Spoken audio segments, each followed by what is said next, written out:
Everybody, Avian here. This is going to be a Skarner jungle guide, and I know it's not support, but if you want to find out why, go to the description and there's a link there to a video for you. Now in Season 2, Skarner was my favourite jungler, and we don't really see him much more in Ranked, but I still think he's really viable because I've had a lot of success with him so far in Season 3. Perhaps I'm wrong, but it doesn't matter because he's still really fun, so go and try him out. Now teams with high mobility suit Skarner really well. He's got pretty quick jungle clear times, and he's really strong at dueling in the jungle, especially early game. His ultimate's one of the strongest catches in the game. However, he can't be kited easily, and sometimes he has to flash to get a clean initiation with his ultimate. These are the runes that I run with Skarner. The marks synergize with your passive really well, the seals let you take less damage from the jungle creeps, the glyphs will help you against any magic damage in the game, and the quintessences are essential for a high mobility jungler. As for the masteries, I like to play Skarner 0-21-9, allowing me to play him as a full tank, but I have seen people play him with 0-9-21 for the extra things in utility, such as the movement speed, which helps with the initiation, but I wouldn't recommend these unless you had another person on your team playing off tank.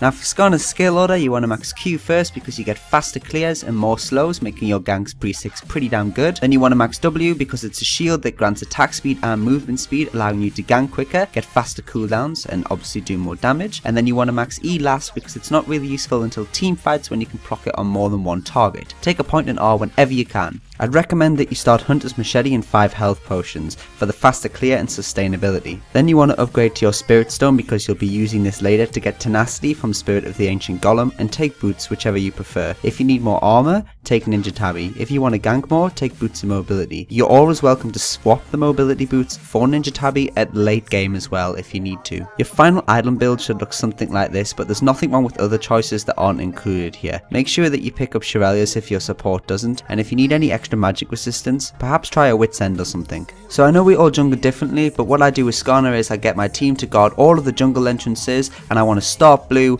get red as soon as possible and start ganking. The most effective ganks are when you can get behind the enemy, get on top of them with Q and keep them slowed as your ally also does damage to them. It's good practice to try and keep track of where the enemy's wards are and try and get around them. If you're not sure, try asking your teammates if they know if the lane's warded. Towards mid game you want to be using your ultimate to gank as much as possible, and when it's on cooldown you want to go and clear your jungle and get levels and farm. Whenever you're in a fight, always try and grab the most squishy or important target, and if you're able to secure a kill at mid or bot lane, you're probably going to have a good shot at taking dragons, so go and get that as well. Now in mid and late game, you need to use your own judgment. Beat the shit out of anybody who makes a mistake on their team. If you can catch somebody and fuck them up in seconds, grab them.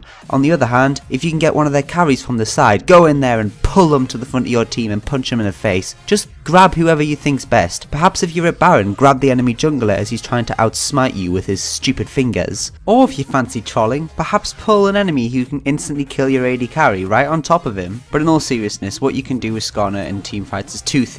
You can sit on top of your AD carry and you can slow the bruisers and peel for him, or you can do as I prefer to do, run in there, ult one of their carries and pull them into the back of your team or into another player who can follow up with their ultimate and stun them and secure a kill. He's so fun. Go and play him and check him out. Have a good time. Any questions, leave a comment and I will get back to you as soon as I can. And go check out that video in the description, and thanks for watching everybody. See you freaking later.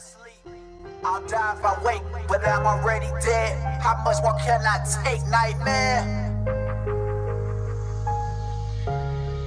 Please don't wake me from this nightmare.